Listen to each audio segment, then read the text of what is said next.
How to change language in the Grab app. So first open the app if you haven't already. Then you'll see your profile icon on the top right corner of your screen.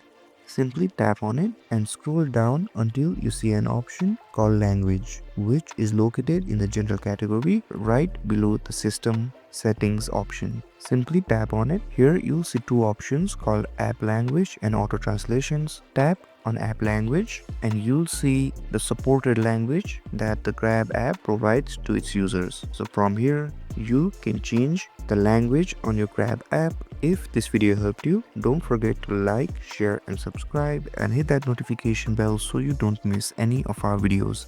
Thank you so much for watching and I'll see you guys in the next video.